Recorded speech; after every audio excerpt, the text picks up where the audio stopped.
Universidad degli Studi Guillermo Marconi.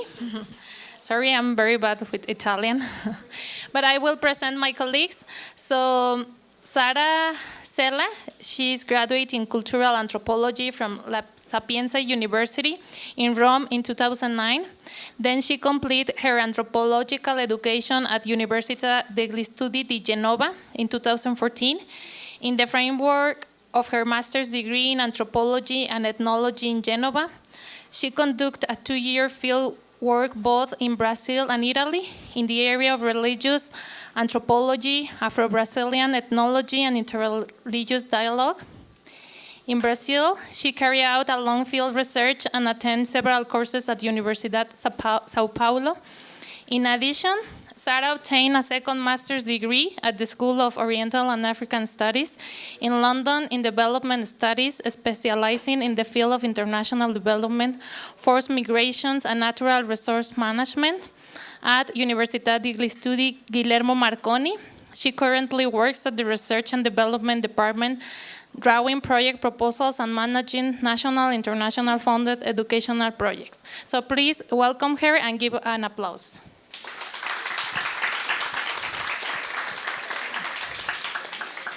Now I will introduce Susana Correnti.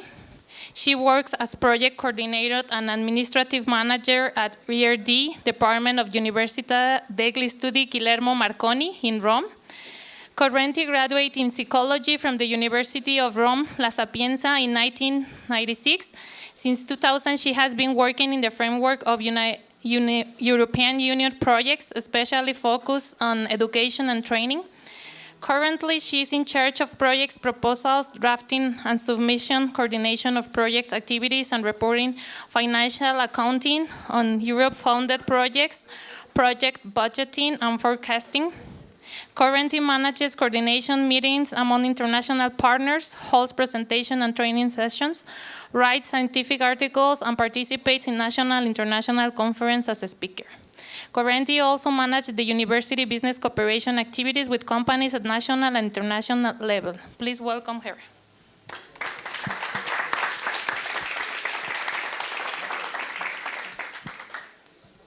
Okay. Thank you, Alma. First of all, I would like to apologize because I don't speak Spanish. Sorry, maybe Sarah speaks a little bit, but I don't speak, so I hope that you can understand also in English too. And Sarah and I we will present, of course, our university and overall the internationalization aspect and also what we do in terms of internationalization. Before that, I would like to present our university by launching a video that we would like to show you, just a few minutes of video, and then we can start, okay?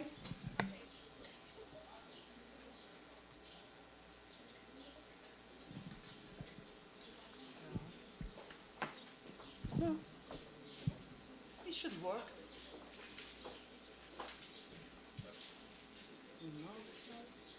No, the internet is not linked to the...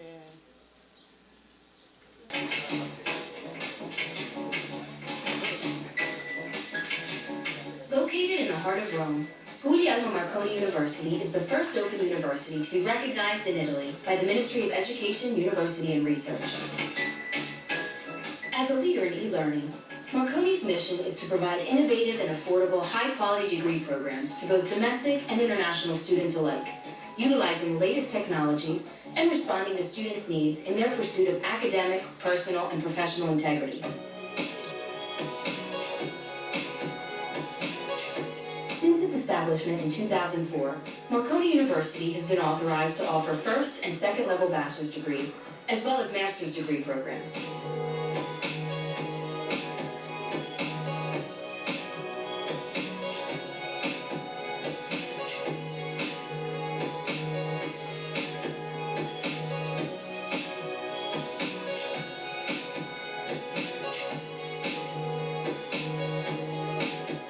Today, Marconi University offers undergraduate and graduate courses within the schools of business, law, political science, arts, education science, and applied science and technologies, with student enrollment at nearly 14,000. Guglielmo Marconi University's academic expertise builds on a rich European educational tradition and provides the added value of research and innovation in the field of learning technologies. The Marconi educational model is blended, combining web-based interactive lessons and activities with face-to-face seminars, labs, and tutoring sessions for an enriched study experience. The university's latest findings on instructional design and digital technologies have led to the creation of Marconi's own virtual campus platform. This integrated multimodal platform, developed and owned by the university, responds in a flexible and personalized way to the students' specific needs in terms of learning style and varying degrees of ICT proficiency, and includes services like e-learning, mobile learning for smartphone or tablet, e-book learning, and TV learning. The university's main campus and facilities are situated in Rome among the city's most ancient monuments. For Marconi students residing outside of Rome, regional and international exam centers are located throughout Italy and abroad for the completion of exams and access to virtual classroom meetings with professors. The Office of Research and Development of Marconi University is the branch of the institution specifically committed to research and development activities, international cooperation, and the experimentation of innovative educational methodologies. Since its creation, the Research and Development Office has successfully managed more than 60 international projects, enabling the university to showcase its expertise and increase its visibility worldwide. Another department of Marconi with a fundamental role in the internationalization of the university is the International Relations Office, which is in charge of establishing collaboration agreements with foreign universities and research institutions. The office also manages and coordinates the activities of Guide Association, or Global Universities in Distance Education, guaranteeing a continuous interaction and exchange among Marconi University and Guide members. Currently, 160 universities from all over the world make up the Guide network. Guglielmo Marconi University, leader in e-learning in Italy for the past 10 years. Leader in national, European, and international projects for virtual platform development and e-learning tools. International cooperation with universities, associations, and businesses in the e-learning sector. Flexibility in higher education, allowing students to work and study simultaneously. Career-oriented degree programs, combining academic studies and professional training and internships. A complete range of student services offered through innovative technologies and continual one-on-one support. I will give the floor to my colleague Sara, who will present you something about internationalization in general, and then I will continue. Maybe I will pass that. Yes. So good morning all, and thanks again to CULagos for giving us this opportunity of sharing with you our internationalization experiences and also to learn by you. So we are very glad to be here today. Thank you. And so I will briefly go through our index just to give you an idea of what we are talking about. So I will say a few words about internationalization in general as a concept, and then I will go more in detail on internationalization in open universities, because we are a distance learning university, and so we can talk about what are the advantages and disadvantages of this kind of learning provision. And then my colleague Susanna will go through our university and will explain to you what are the activities that we do, that we conduct among the internationalization field. So courses or also international cooperation projects and these kind of things. So internationalization, of course, as you already know, the international dimension of higher education has become a great priority nowadays for different kind of higher education institutions, but also for governments and international bodies that included practices to better cope with the global academic environment. And this concept and this dynamics has become one of the major forces shaping higher education nowadays, and it's very important to better know how to develop it.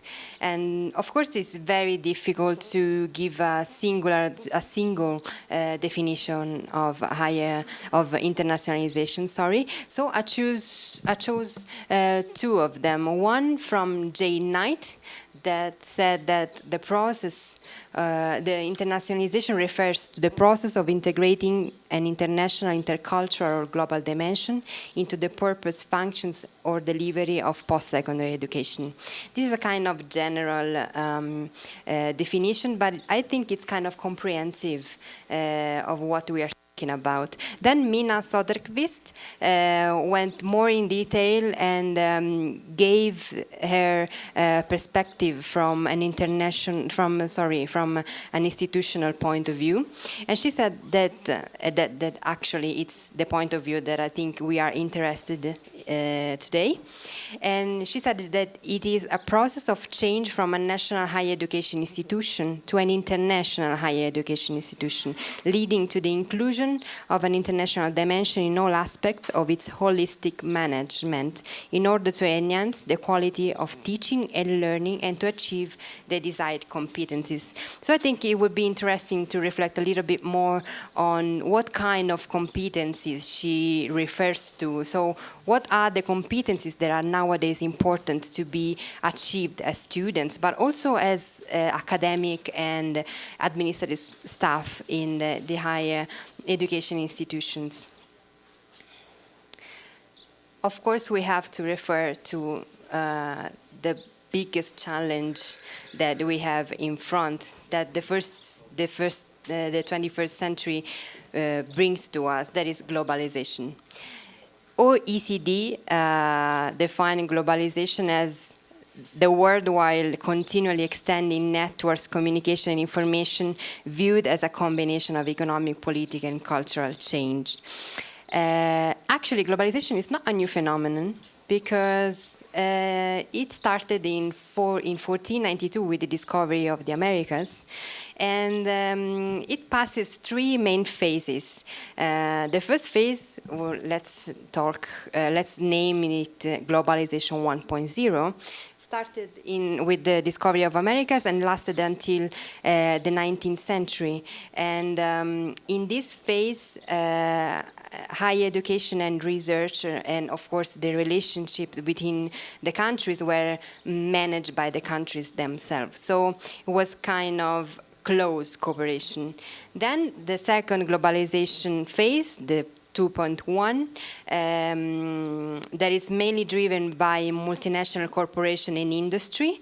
And then the phase in which we are now, that is the 3.0, and that it's mainly affected by an extremely easy access to information, new technologies, internet, and this gives us and to the individual the opportunity to make the difference and to compete globally, to cooperate, but also to compete globally as an individual.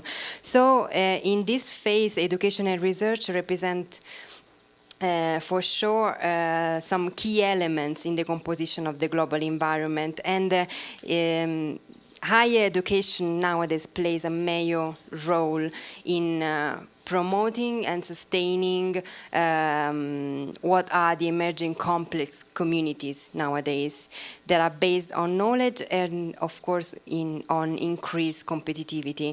So, university today has pivotal role in preparing the graduate to function as a global citizen, but also as a global career professional. So, and this is not an easy task.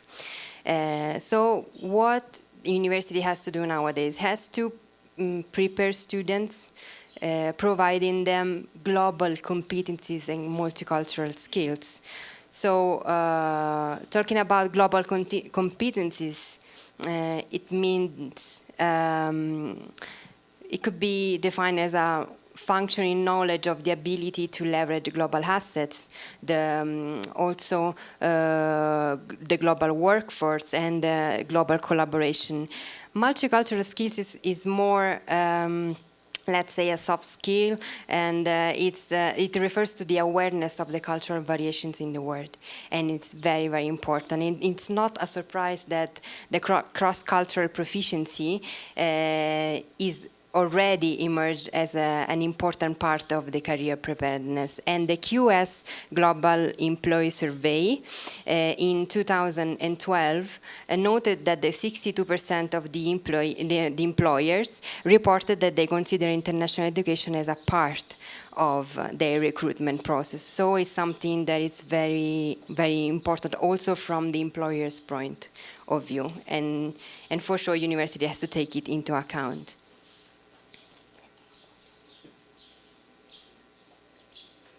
Okay. So, however, the benefits of internationalization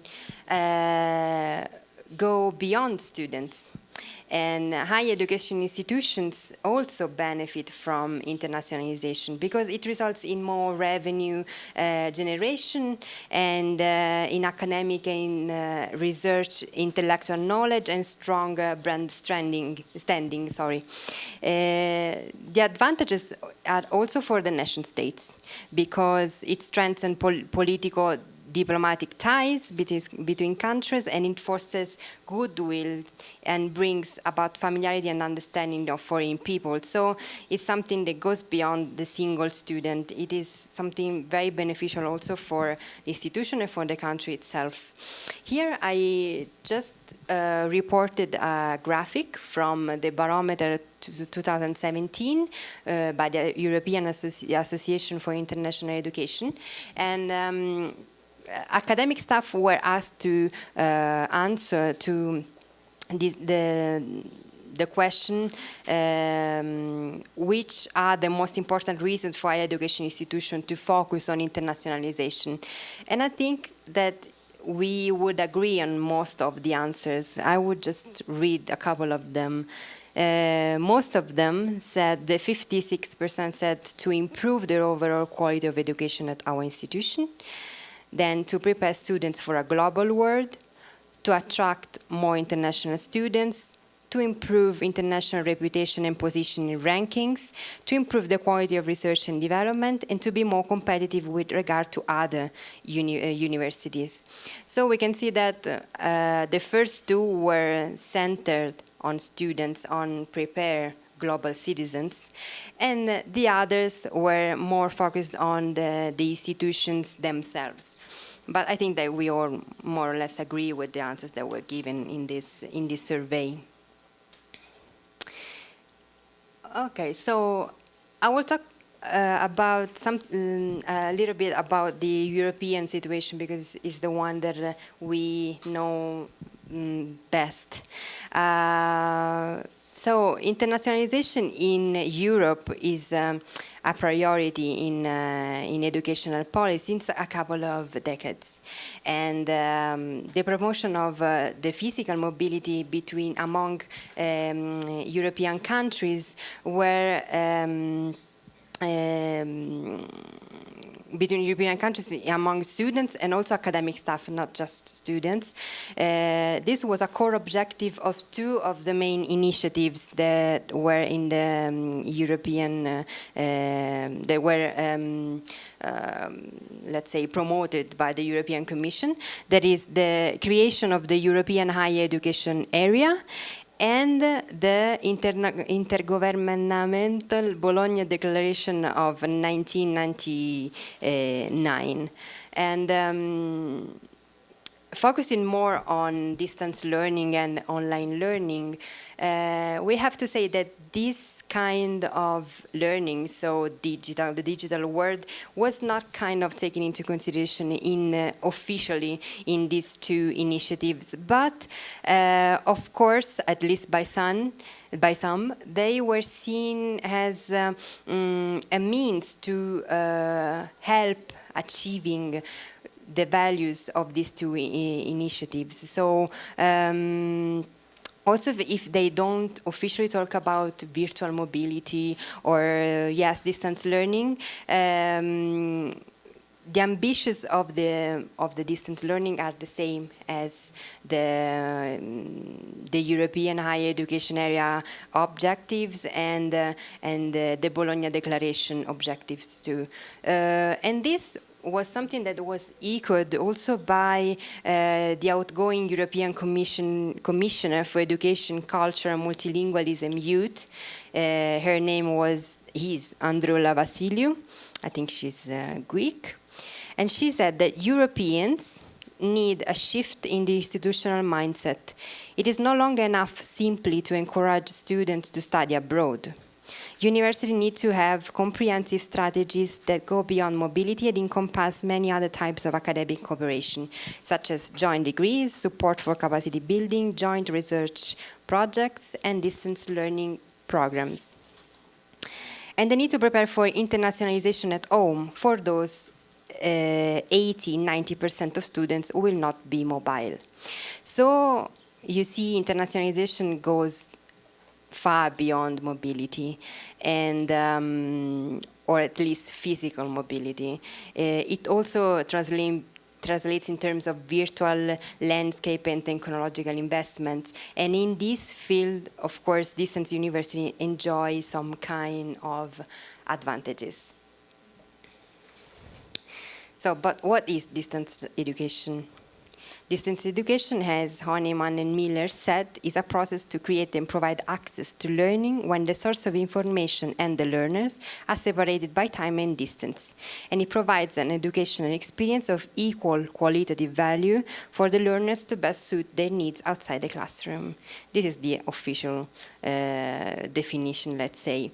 But what are the advantages in some way of this kind of offering trainings? It is economical, more economic than the traditional one. It is rapid. In some cases, it's more efficient and more effective, and also it reflects also the benefits. Reflects also in the in the building and development of the international curricula, because it's more flexible, it's highly accessible. It can use tools in which students and professors can interact, so it's interactive, and also the feature that it's a kind of learning without constraints of time and place. It's learning-centered because the learning can choose his path, his or her path. So there are some advantages in distance learning, but what about disadvantages related to internationalization?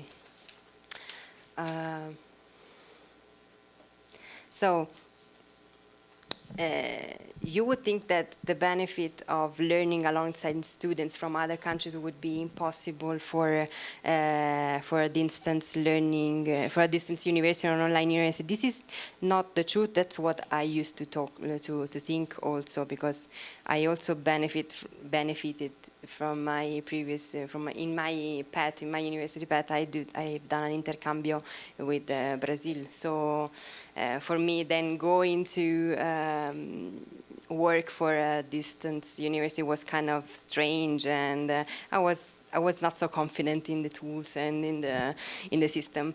But then I discovered that there is a word behind, and there are some tools that can encourage interaction also for people from different countries. So if we take into consideration the synchronous learning, that it's the learning which all with students are present and the professor is present at the same time, it's kind of very, very similar to the traditional classroom.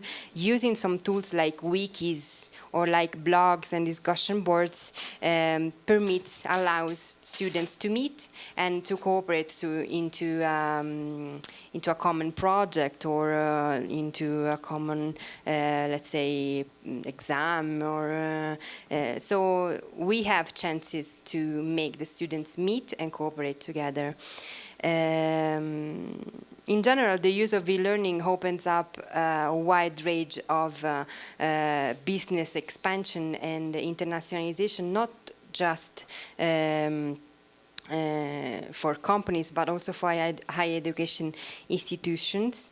And but we don't, as I already said, we don't talk about just mobility. We have to include also scientific cooperation, commercial, and cooperation between research centers, university, and also professional associations, for example. And this could benefit not just students, not just the students and the institution itself. The internationalization the scientific cooperation, for example, of native professors with the foreign colleagues could be also a good means to attract new students, also from abroad. So internationalization is something that has roots that can arrive everywhere. We can continue talking about internationalization also in the Open University for hours. So yes, this was just a kind of an umbrella and a theoretical presentation about the internationalization in Open University.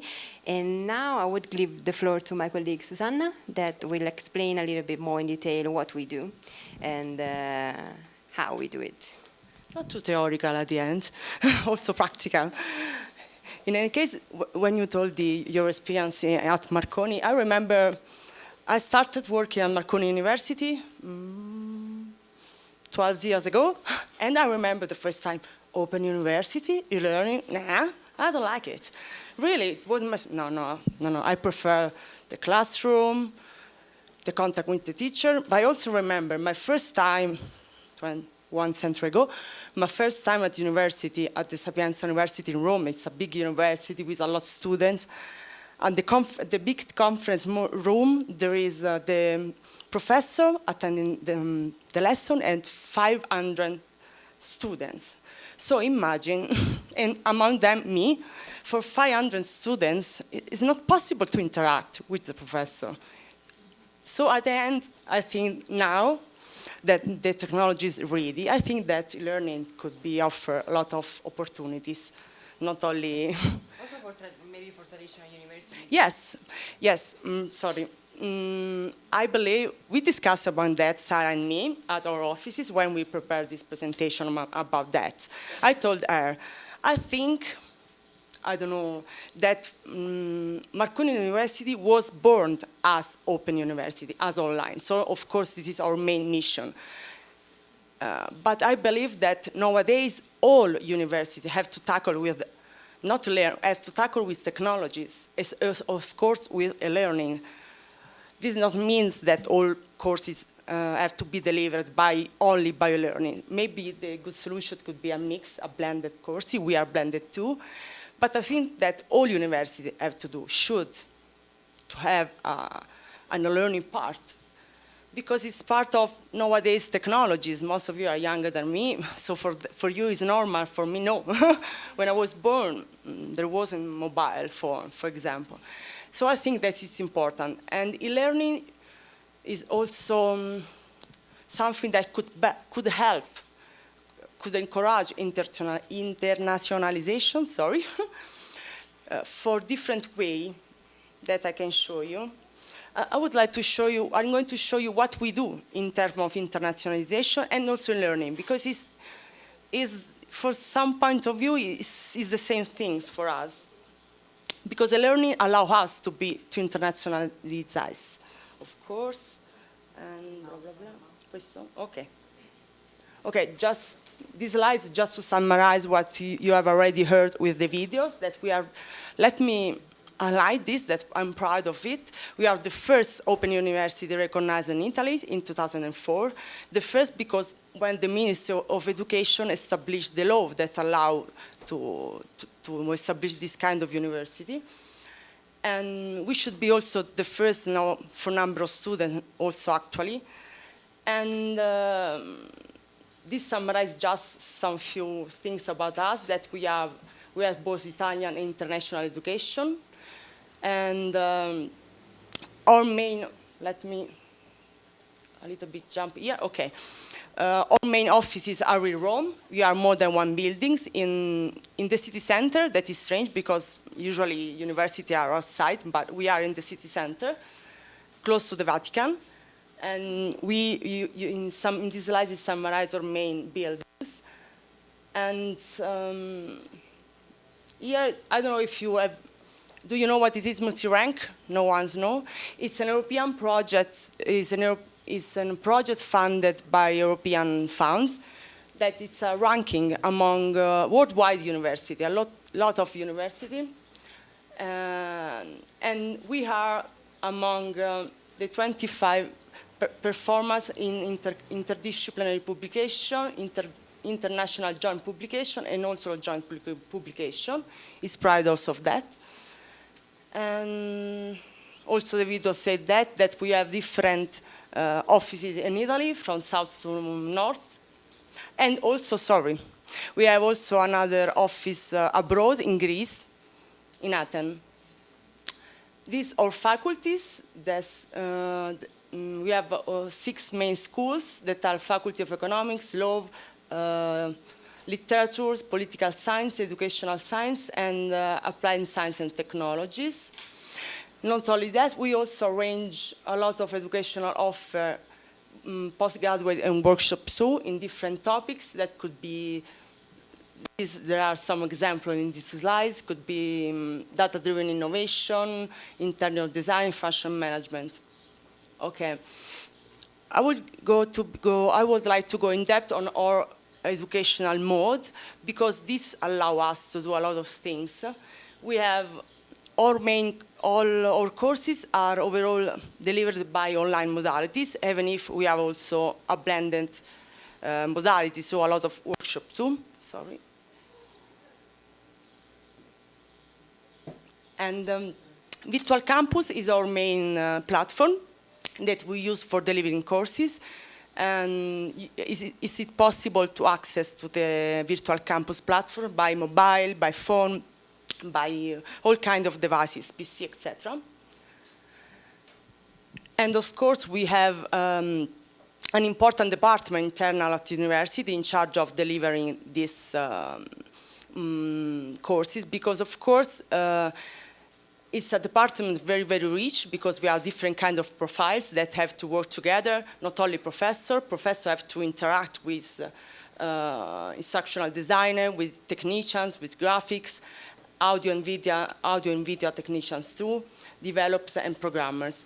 And this department for us is very important because for us, most of our learning activity is not in front of, but is behind, of course, because we have to create the learning objects.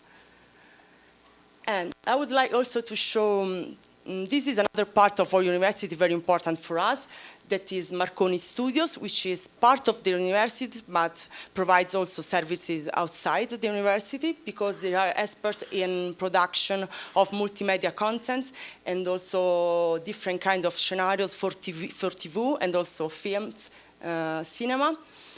And we have also in these studios the green screen studios that are very interesting for the production really interactive and dynamic virtual learning objects. If I have time, I can show. Okay, I would like to show you this video, very 1 minute just, that present the Marconi Studios. Hello? Hey, Mom. Yeah, it's great. It's just how I imagined it. No, Mom, not Rome. The university. Born from decades of experience in the fields of audiovisual and multimedia, Marconi Studios is a center of production for TV, film, advertisement, and new media at Università degli Studi Guglielmo Marconi. There's renowned professionals and world-class equipment. What? Of course, I already found it. Wait a sec. The Green Studio technology stand. Professionalism, technological innovation, and creativity distinguish Marconi Studios in the national and international audiovisual landscape. 2,700 square meters, 5 TV studios, editing and post-production rooms, voice and recording studios, and editorial office. Virtual sets are created for the production of television programs, music videos, films, advertisements, and photographic projects. Virtual reality environments allow for actors to experience full immersion in lifelike locations, recreating any situation in place while saving both time and money. In this fashion, it is possible to obtain the effects of a sophisticated studio in a small space. From the control rooms, it is possible to switch in real time between different cameras, also incorporating chroma key techniques and audio contribution like subtitles, audio mixing, and much more. Marconi Studios, in addition, is a content and web content provider where our writers are specialized in the composition of scripts for entertainment and fictional programs, talk and game shows, television pilots, journalistic productions from the script to the shot, program segments, promos, and interviews. The team of professionals at Marconi Studios create audiovisual products to order from the concept phase to post-production, always guaranteeing a fully versatile editing service. Marconi Studios, the thrill of TV. This is the green screen that I told you before. Okay. Hopefully two can go. Okay. Okay. Okay, of course, also thanks to Marconi Studios and all experts, we have a lot of, the main learning object that is in the virtual campus are the video lesson, which is a normal lesson where the professor speaks, explain the lesson, and behind the professor there is a slide presentation. And of course, this is a learning object that the students can manage, like a film, like a video, so I can stop, go ahead, go behind. And we have 15,000 video lessons in the virtual campus in different topics, also in different languages. And also 3D virtual laboratories that are something very different. While the video lesson is a lesson, okay, that you can benefit at your laptop or you're using mobile when you want. We have also 3D virtual laboratories or serious games that are different, that allow students to practice what they have learned. It's not only a normal lesson, of course, to practice, to experience, and to do exercise. And we have also some demos that to show about these virtual laboratories, just to tell you that often people think that it's possible to do a practical experience or serious game only in very practical or technical topic. This is not true, because we realize different serious game not only on all topics, in engineering, also in arts, in history. It's possible, of course, engineering studies or other studies more practical. It's easier, and maybe it's more important for students to practice, of course. But we have different kinds of 3D. I would like to show you one here on about one simulation of Faculty of Applied Science and Technologies. Can I? Okay. Interrupt me if there are some blah blah. Mi perdo il cursore. E dove sta? Ah, eccolo. Dove sta?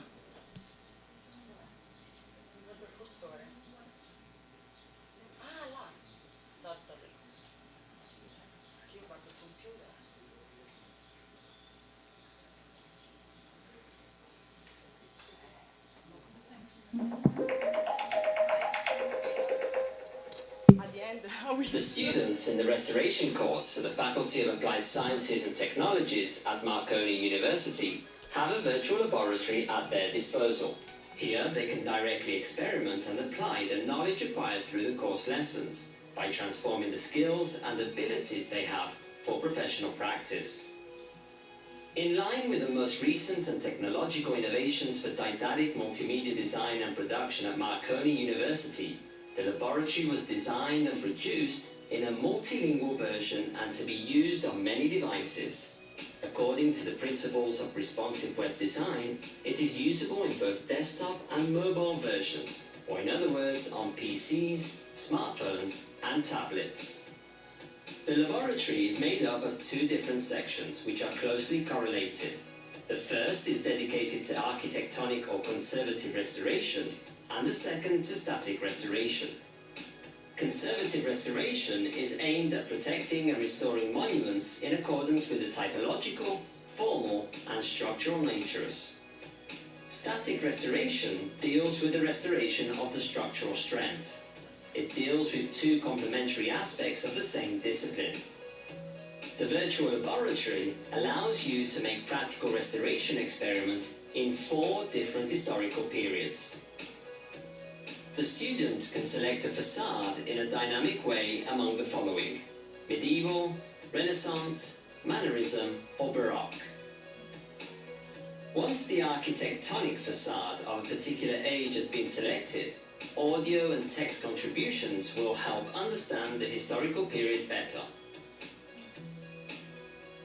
On the left, an interactive menu allows you to access the various utilities, the mapping of materials, the state of the decay, and return to the facade choice. In the mapping materials section, the materials that make up the facade are listed.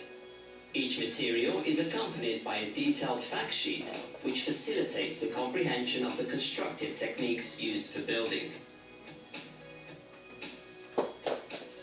In the state of decay section, the critical issues which affect the building are represented. Each set represents a particular pathology. For each of them, an explanatory fact sheet is provided. The student needs to improve all the critical issues. An appropriate icon allows you to select the most suitable jobs for the restoration intervention. These exercises make up the heart of the laboratory activity. In order to improve the pathology, it is necessary to correctly select all the corresponding jobs correctly. For each correct or incorrect answer, a feedback is given with information which clarifies the relevance of that choice. Once all the correct jobs have been identified, the exercise has been completed successfully. The critical issue has improved and the icon becomes green. The section relative to the static restoration allows for the viewing of structural damages. Even in this case, in-depth didactic fact sheets as well as fact sheets for the resolution of critical issues are available. Some indicators allow for the monitoring and verification of the work progress and to know what percentage of the various facades have been improved. After having improved all the critical issues and successfully passed the laboratory activities, the student is assigned a symbolic restorer certificate. Through an immersive and applicative learning experience within an intuitive, usable and engaging virtual environment, the student is given a knowledgeable approach to non-conventional restoration, which is highly customizable and greatly effective. Okay, and of course all technicians produce for us these videos because I can show you these videos, of course. Ok. Ah già, devo andare. Grazie. Thank you. Okay. Perfect. Okay, here I don't want to show your videos because I don't want to bore you, but here there are other demos of other videos you can on applied science and technology. But as I told you before, here there are also some videos not on technicians, but on economics and humanities. It's possible to do, of course. I don't want, maybe I can show you just the macroeconomic simulation that is very short, or maybe jump. What do you think? You have time? Or we can go ahead if you want. Okay, jump. I will leave the PowerPoints, of course, to Alma. You can watch if you're interested in. The idea is this. It's important to highlight what we do and the method we use, because this allows us to do a lot of things at international level. In particular, our department, that is the department that Sarah and I are in, is the Research and Development Department. It's in charge in all aspects that are related to internationalization from different points of view. We, of course, are in charge in writing, in designing, writing and managing European projects such as Profic. That is the project that allows us to be here. And I would like to thank you again. So we are helping in projects funded by public funds.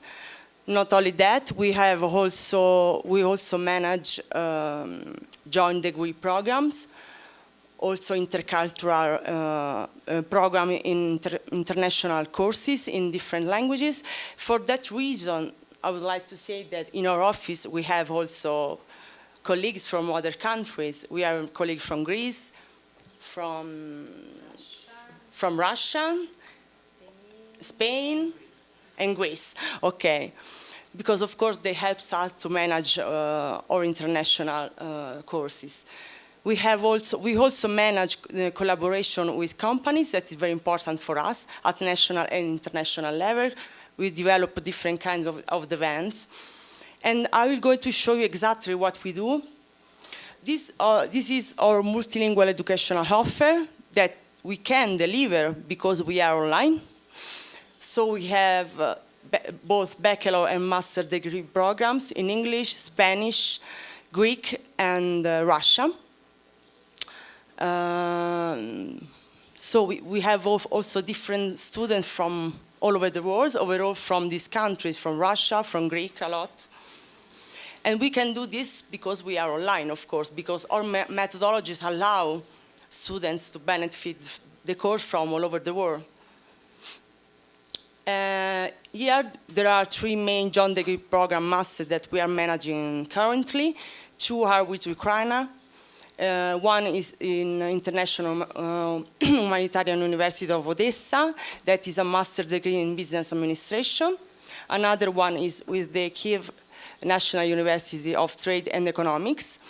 And this master also is in business administration. And we have another joint degree program that is we have a lot of students on that. It's a joint program with the Technician Vienna, is the Polytechnicon of Vienna.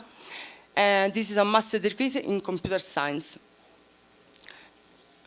Okay, this is another part of our department, that is the managing of a project funded by public funds. Of course, most of our projects are funded by the European Commission. And I put here our project we are managing currently. Of course, Profic, the project, because we are here. And just to mention 2 of us, because there are a lot of projects, that are CULagos, that Sarah is one of the project managers of CULagos, which is a project with Kazakhstan universities, which aim to foster, let me just, because Sarah knows better than me this project, which aim to foster quality assurance process in technology and enhanced learning with Kazakhstan University, and we are coordinator of this project. We have another project that is Blades. We are coordinator of that project. It's on Horizon 2020 project, and we are very proud of that because I don't know if someone of you know this program. Everybody heard about Horizon 2020? You know what is? Okay. It's one of the big European programs that funds research in all fields, from medicine to aerospace to economics, in all fields. And that the bigger program of research funded by the European Union, it's very difficult to get a project funded. Is the reason why we are proud of that. It's very difficult. And this is a project very, very technical. I really don't know exactly, because it's a project on engineering. This is a professor of us that is very in charge of that. And we have a lot of other projects. I don't want to describe all of that. All of these projects are funded by the European Commission. If someone of you are interested in some of our projects, you can go in depth there are also the websites. So this is, I don't know, maybe not, yes. This is, if I will leave the PowerPoints if you're interested in. This is just a video, a promo video of one project we had, it's a past project on mathematics. That the idea of this project was to help students to love mathematics. That is not easy. And this video, I don't want to show you, it's a promo video to promote the project. Also, Bright, you can go ahead. Yes, this is another project that we have just finished maybe last year, just this year, sorry, that aim to promote using storytelling the citizenship in students of schools, you know, is it right? Global, yeah, the global citizenships, okay. To promote global citizenship education within students of at school, not at university. So it was really, really, really nice because they produced hundreds of digital stories, and then we awarded some of them, one in each state that was involved in the project. Was Italy, Belgium, Greece, and Croatia. And yeah, it was really nice. It has more or less to do with internationalization, but at the school level. Just some examples of some results of projects that we do. Okay, but internationalization with us means different things, not only European projects, joint degree masters, of course. Another, it's important what Sarah said before, internationalization is to be in the mission of the university. This is very important, and starting from them, you can do everything you want. I think that internationalization could be everything. Another aspect important in these years, we call it Marconi Industry 4.0. What we are doing to do is to try in a way, in different way, to tackle the nowadays digital transformation, the fourth industrial revolution. That means, of course, for us as university, means to update our courses, of course, and not only that. We have also a network called the Marconi Industry 4.0 that do a lot of things. Is a network among university and companies, because it's important, of course, so to provide courses that are really useful for students, also for the labor market. Is also in the framework of this program, we have also developed learning programs focused on Industry 4.0 to all our students. That was elective subjects. A lot of initiatives. It is something that is always a mission for us to do that as university. In these slides, there are a summary of countries worldwide with these countries, with university and also companies of these countries. We have different kinds of cooperation that could be with universities. We have, of course, joint degree masters. Also, we are arranging different kinds of workshops and also training. Not only that, we have also agreement with Chamber of Commerce abroad for mobility of our students, for developing events, for developing courses. And of course, another important aspect for us in internationalization is the exchange program of students. Let me say, for you, exchange program is normal, I imagine. For all, let me say, traditional university is normal, but not for open university. Let me say that because I don't know if exactly the situation, but I think that all in Europe, I know Europe, so the reason, there are a lot of open university, but few university arrange this kind of exchange program from their students. Why? Because as you can imagine, for an open university, we don't have a real campus. We have a campus. We have also workshop, but it's different compared to a traditional one. So most of open university decided to not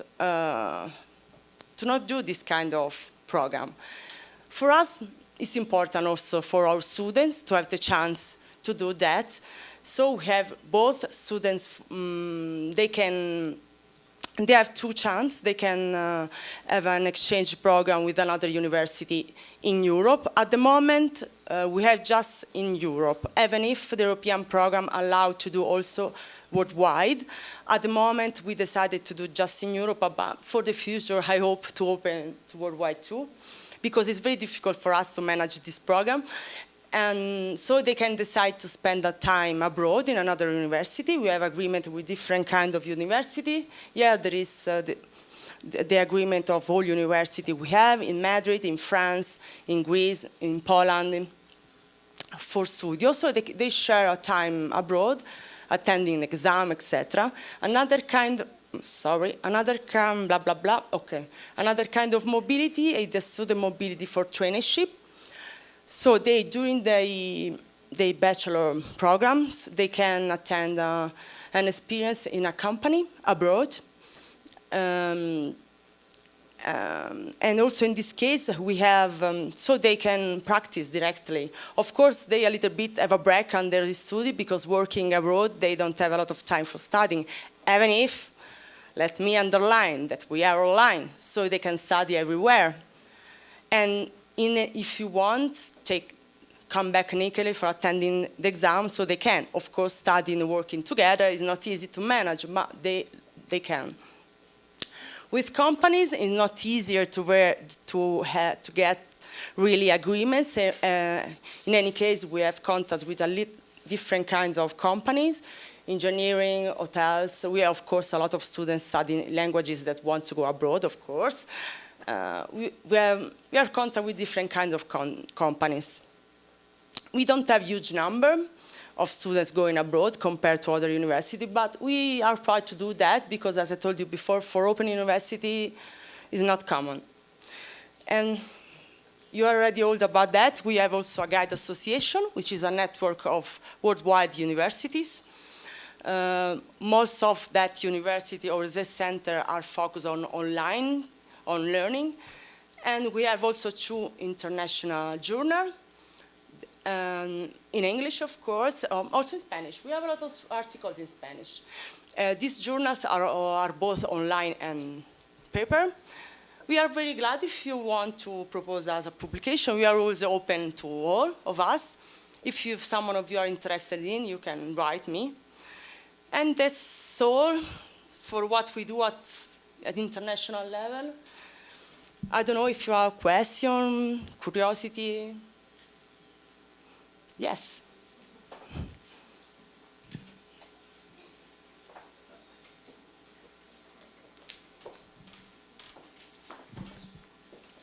Several questions. Oh my God. You mentioned that the sort of open education has improved quality. Quality has increased. Yes. As a result of the internet. Which indicator do you have for that?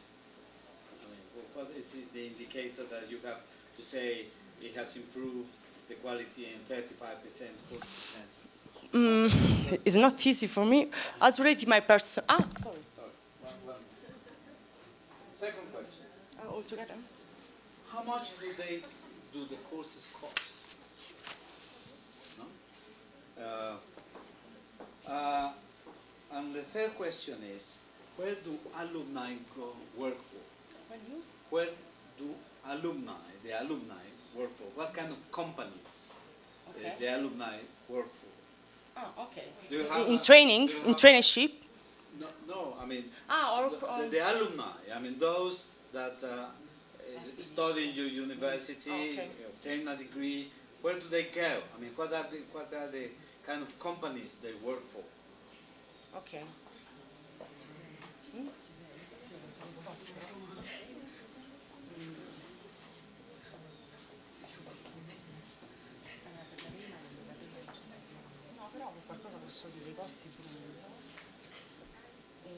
Okay. I don't. As already the first question, how technologies how can I say that the quality of open education is improved nowadays compared to the past? I don't know exactly what could be indicator exactly. On my experience, the technologies also change. It's very important also that. Because if you think if you think to the first phone, mobile phone, was not possible to attend a course using that, for example. Nowadays we have laptop, computers, also the technology is ready compared 10 years ago, compared 20 years ago. This is my personal opinion. And also because, for example, with virtual laboratories, you can do something that is not easy to do in practice. Imagine a chemical experimental with an explosion. It's not always possible doing that. Sometimes technology could help.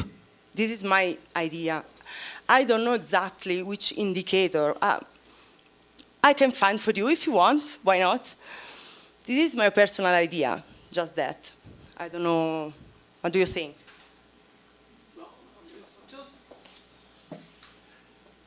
It's just that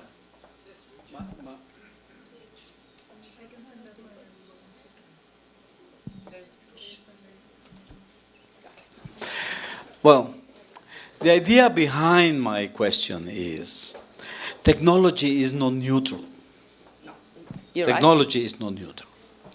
And not always produces good things. Let me give you an example. The Green Revolution was a huge development, a technological development. I mean, made in universities. The slogan of the Green Universities was to improve the well-being of people and to fight hunger.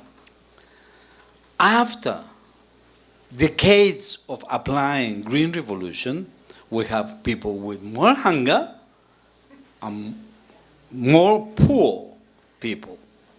So, when I say, that internationalization, by definition, increases quality, is a debatable thing.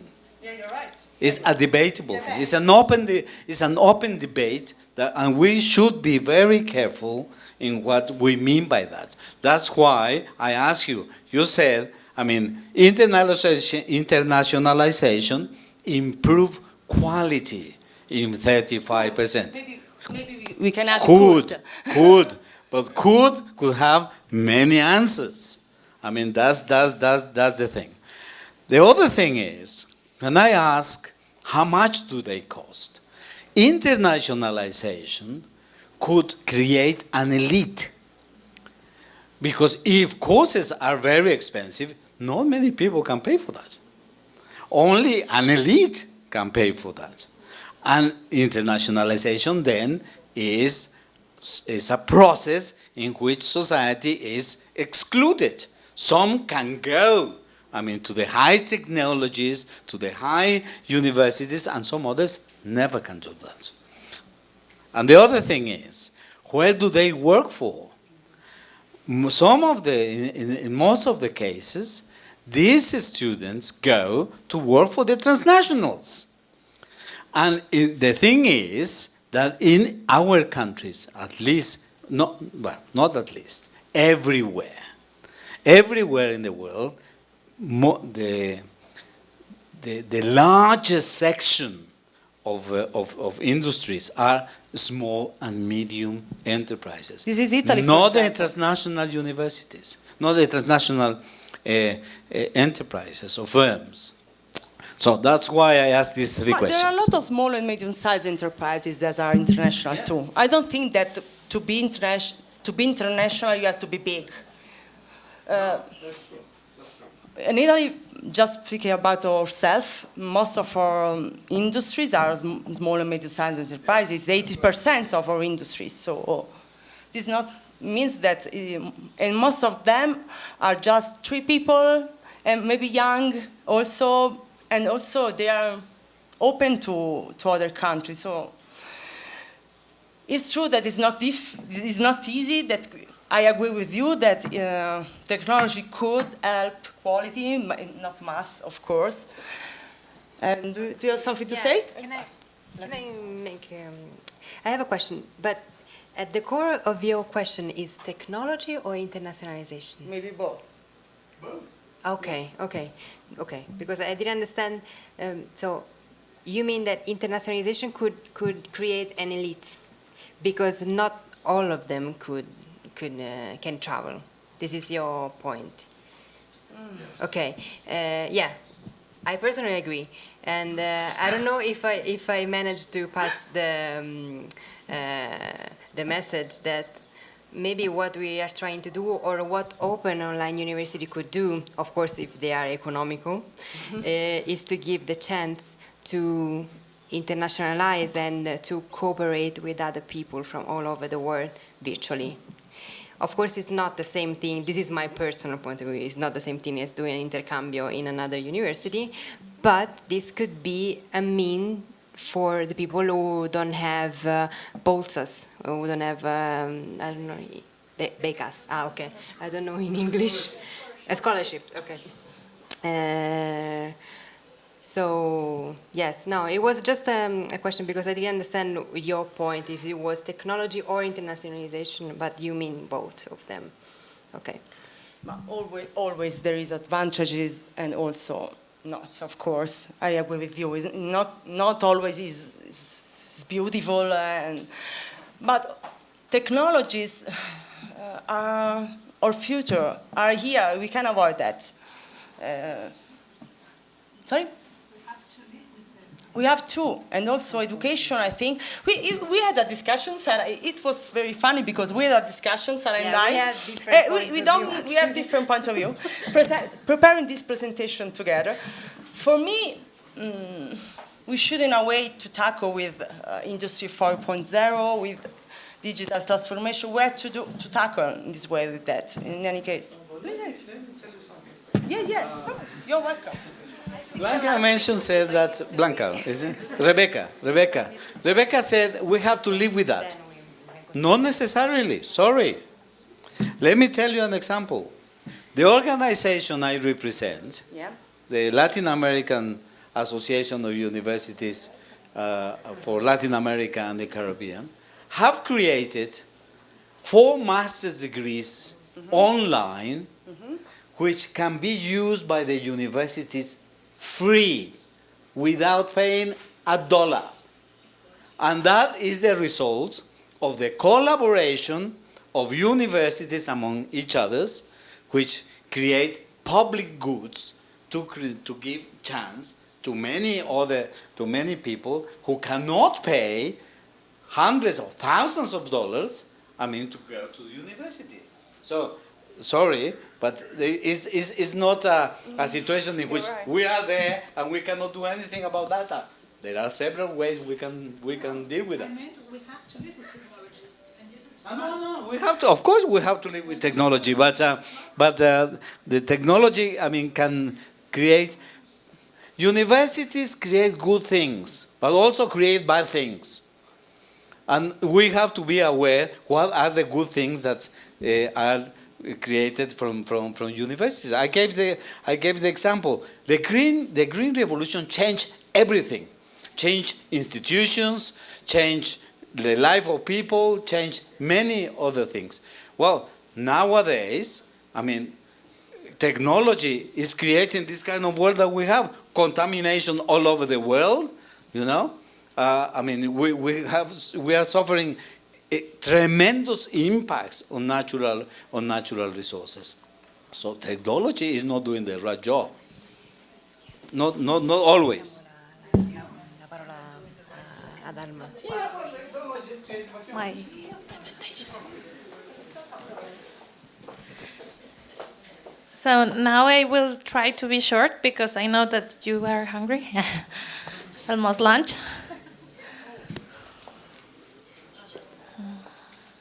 Oh, sorry. If you go on our website or the costs are online, you can find all information about master and bachelor, and also costs are online. So absolutely. How much the courses cost? I don't know exactly. I don't want to say something wrong because it's not my job, so sorry. I have to say I don't know because I don't know. I don't want to say something wrong. There are colleagues of mine that manage it. Because we are different offices completely. So sorry. In any case, are online, so you can go there and chat. We will find us. Okay, so to summarize the presentation of my colleagues, also I will add like some concepts that are important when we talk about the importance of internationalization in online education. For example, the concept of internationalization has changed because before we thought that physical mobility, it was a synonym of internationalization. As we see with all the things that we do in universities, we have the concepts focusing the possibilities of internationalization at home. An example of internationalization at home is this university, this seminar that we are organizing today, and the International Summer University, that is a group of conference with different events and from different degrees.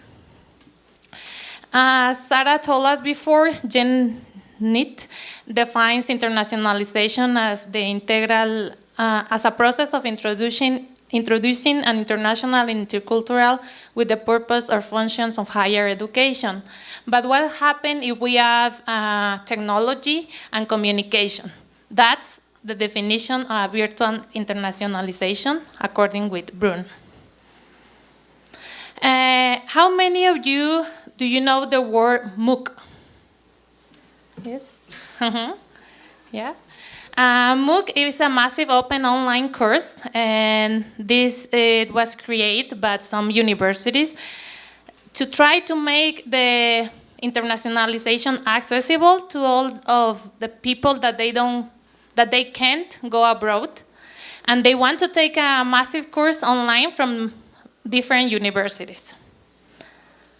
So here, this is an example of an instrument of internationalization, a MOOC. And also we have CUL, that is collaborative online international learning. We can create like a network with our colleagues to collaborate. For example, I can work with Susanna and Sarah virtually, and we can be part of this CUL. So maybe some of you, are you familiar with these websites? For example, I was taking a course in Coursera by UNAM, how to finish fast a thesis. And I don't know, maybe some of you also have been taking different courses. Myriada X is one of the best MOOCs from Ibero-American institutions and universities. Udacity is a profit organization that this has like more private courses. Future Learn, it's more for British institutions, and for example, they work with the British Council. EDX was created by Harvard and MIT. They work together to create this platform. So you can, and you have the option. For example, you can take the course even you don't want the diploma, and it will be a free course. But if you want the diploma, you have to pay it. And Coursera is a profit educational technology created by Stanford. So why is important internationalization in online education? For example, for us, it's really important because if we put in our curriculum that we were in this event with international people from Italy, from Glasgow, from these universities, that is going to be a plus in your curriculum. I saw some students from languages, from foreign languages and cultures or degree in San Juan, and that is going to be a plus from their classmates that they are not here. They will be different from all of them that they went to their homes. Well, internationalization of the curriculum is the process of incorporating international, intercultural, and global dimensions into content of the curriculum, as well as the learning outcomes, assessment tasks, teaching methods, and support services of a program study, according with LISC. Tomorrow you will see in the workshop with Angel. He's coming from Veracruz, and he will give you a workshop from professors in order to try to create your classes with more to internationalize the curriculum. For example, you can implement some reading, some articles from other countries, from some of your colleagues, and that is another example of internationalizing the curriculum. Another aspect important is really that you can have friends from other parts of the world, that you can learn from other cultures. Like, for example, I was taking a MOOC from Oregon State University, and I never thought that I'm gonna meet one of the instructors, because she was giving us a workshop in Guadalajara, and it was a coincidence. She said, I have like 500 or like 500 students, and you are one of my students. It was just a coincidence, but she said that sometimes they never know their students. And the virtual system, like Susana and Sarah told us, is very flexible. You can connect at any time, at home, at night, in the airport, in different parts, in your mobile, in your iPad, in your laptop, and it's really accessible, because if you see Wi-Fi, you are connected. And also it's economical. Well, another way to internationalize the curriculum is, like, for example, study a language program, to work in a research with your colleagues. Some of you are working with other universities and other colleagues from around the world. Like, I remember Sevilla, that he's working with China. Other researchers that they are working with different projects with Spain and other countries. So, like we said, we can internationalize the curriculum, getting intercultural competences, studying a double degree. The University of Guadalajara has a lot of joint degrees. Also going to these kind of events. And also I want to talk about our UdeG virtual system. We have a UdeG virtual system. And this works since high school. The students can register if they didn't go to high school, and they can go online. Also, they offer bachelor's degree, master's degree. They provide ongoing education programs. They work and train their professors, and also they carry out research in the field and organize special activities of extension and cultural dissemination. The students from UdeG Virtual, they have the same, I forgot. Well, all the same opportunities that the students from CULagos, for example. And UdeG Virtual promotes and holds on a regular basis lectures and innovation in education and international encounter on distance education, with the goal of engaging and improving the exchange of experiences, research, findings, and proposals for online, distant, and ongoing education. Well, I have some of the bachelor's degree that they have here: degree in educational development, bachelor's degree in organizational management, bachelor's degree in digital marketing, journalism, citizen security, information technology, and in web systems development. Also, we have postgrades, like a doctorate in educational system and environments, a master's degree in doctorate in culture management, digital journalism, master's degree in evaluation, electronic government, innovation development and management. And also, like I was telling, that our students and our professors, we have the same opportunities. This is an example of physical, well, in this case, it's virtual mobility.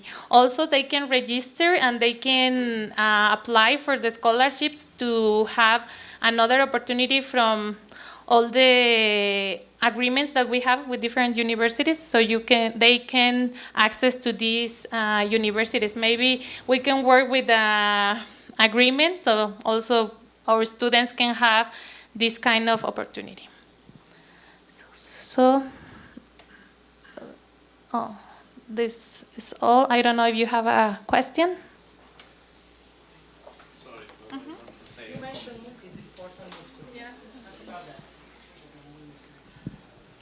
I just want to say that online education, virtual education, and so on, are very important. But it's not a matter of machines. It's not because a university if a university has more computers and so on, it's going to be a better university. No, it's a social issue. What is important is what we use the machines for. No? Machines are a means. Machines are means. I agree with you. Exactly. Just a means. What is important, for instance, is what your name, sorry? Alma was saying. For instance, to offer a master's degree in security in this country, in this state, is a fundamental thing. Because security is a key issue. It's a key issue here. If we, it's like everything. If we put rubbish into machines, machines will produce rubbish. And then that's what we have to really know about it. Because nowadays it's this idea, no, if we have more computers and more tablets and so on, we are better off. That's rubbish. That's not true. It's a social issue. It's what we use those things for. I just wanted to say that. We have professors too, not only machines. We have professors too. Behind machine, behind learning, behind the learning platform, we are professors too. They are essential, of course, as university. So I don't think that machines, as you told me, can substitute human. Absolutely, I agree with you on that. I think that technologies could, let me underline could, because it depends how you use it, could help, just that. But of course we have professors, as all universities, and they are the core. I believe that the core of each university are professors. So I agree with you at the end. So we are saying same things. Oh, any other question?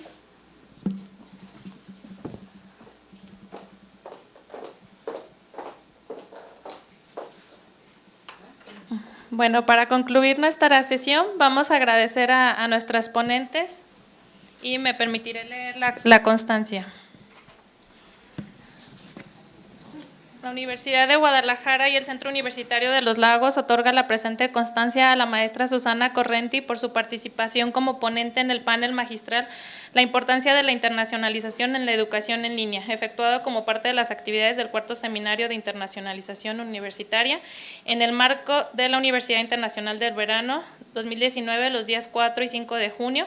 Atentamente piensa y trabaja, rector del centro, el doctor Aristarco Regalado Pinedo, y el doctor Francisco Javier González Vallejo, secretario académico. Un aplauso. Gracias.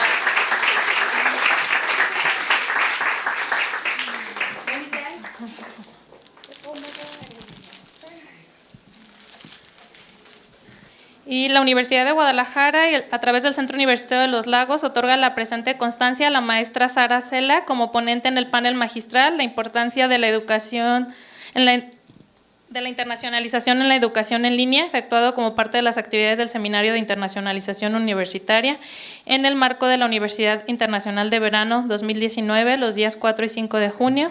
Atentamente piensa y trabaja, Lagos de Moreno, Jalisco. Firma el doctor Aristarco Regalado Pinedo, rector del centro, y el doctor Francisco Javier González Vallejo, secretario académico.